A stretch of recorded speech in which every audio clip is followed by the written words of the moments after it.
வணக்கம். நான் உங்கள் அட்வொகேட்னர். இப்போ என்னன்னு பார்த்தீங்கன்னா, ஒருத்தர் கல்யாணம் ஆகி அந்த ஒய்ஃபு வேற ஒருத்தவங்க தொடர்பு வந்திருக்கு. இது ஹஸ்பண்டுக்கு தெரிய வந்துருச்சு. அவர் பழிக்கு பழி வாங்கியிருக்காரு. எப்படின்னு சொன்னால், அந்த பொண்டாட்டியை அடிக்க அந்த இல்லீகல் அஃபேர் இருக்கும்போது போய் கொலை பண்ணல.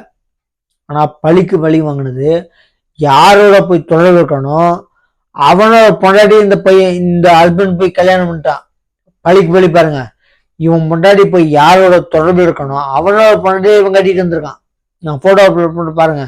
என்னன்னு பார்த்தீங்கன்னா, இதெல்லாம் பழிக்கு பழி. எப்படின்னா, நீ என் பொண்டாட்டியை எடுத்துட்டு போயிட்டல, அதாவது தள்ளிட்டு போயிட்டல, இல்லீகல் அஃபேர் உங்க 2 பேர் இருக்குல்ல. அப்போ நீ பண்ணும்போது உன் பொண்டாட்டி நான் வச்சுக்கிறேன், அப்படி கல்யாணம் பண்ணிக்கிறேன் அப்படின்னு சொல்லி போய் கல்யாணம் பண்ணிக்கிட்டாங்க. அந்த போட்டோ அப்லோட் பண்றேன். பழிக்கு பழி நியாயமா பண்ணியிருக்காரு. என்னன்னு பார்த்தா கொலை பண்ணல, அவங்க இல்லீகல் அஃபேர்ல இருக்காங்க கண்டுபிடிச்சாரு. ஒரு வார்த்தை கூட வெளில சொல்லாம அந்த யாரோட இல்லீகல் அஃபேர்ல இருக்காரோ அவரோட பொண்டாட்டியே கட்டிக்கிட்டு நான் பழிக்கு பழி வாங்குறேன்னு சொல்லி காமிச்சிருக்காரு. அந்த போட்டோ அப்லோட் பண்றேன். நம்ம சேனலை எக்கச்சக்கமான பேர் சப்ஸ்கிரைப் பண்ண பார்த்துருக்கீங்க. சில விஷயங்கள் ஒரு சிலருக்கு யூஸ் ஆகும். அதனால நம்ம சேனலை சப்ஸ்கிரைப் பண்ணி பாருங்க. இது நியாயமா சொன்னா பழிக்கு பழி வாங்கணும். இந்த மாதிரி இந்த வெற்றம் குத்திரம் இதெல்லாம் வேணாங்க. ஏன்னா இப்ப சட்டம் தண்டிக்கிற குடும்பம் அது தூக்கு தண்டனை கொடுத்தாலும் 1 நிமிஷத்துல செத்துருவாங்க.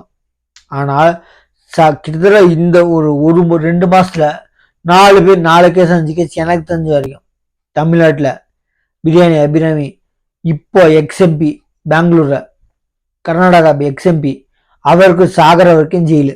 என்னன்னு பார்த்தீங்கன்னா, இப்போ தண்டனைகள் ரொம்ப கொடூரமா கொடுத்துருக்காங்க.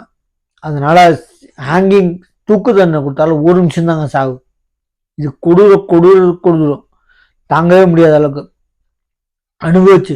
இந்த பிரியாணி அபிராமிக்கு சொன்னாங்க ஜட்ஜியை கொடுத்துட்டு, எனக்கு இருக்க கோவத்துக்கு நீ பிறந்த புள்ளைய கொண்டுட்ட, எனக்கு இருக்க கோவத்துக்கு மூச்சு அடைக்குது, அந்த அளவுக்கு மூச்சு அடைச்சு உனக்கு தூக்க போடுற அளவுக்கு எனக்கு கோவம் இருக்கு. ஆனால் சட்டங்கள் என் கையை கட்டி போட்டு அதனால உனக்கு சாகர வரைக்கும் கொடுத்து தண்டனை கொடுத்து உன்னைய நரக வேதனை அனுப்புவான்னு சொல்லி கொடுத்துருக்காங்க.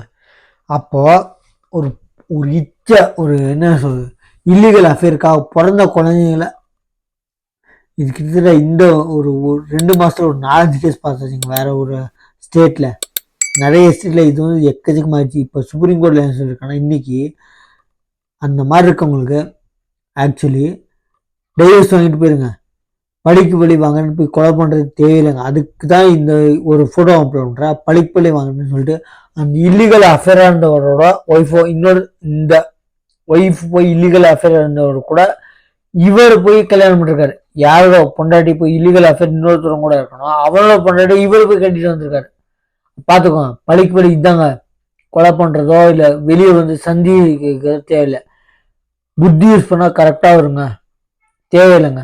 நம்ம சேனலை சப்ஸ்கிரைப் பண்ணி பாருங்கள். தேங்க்யூ.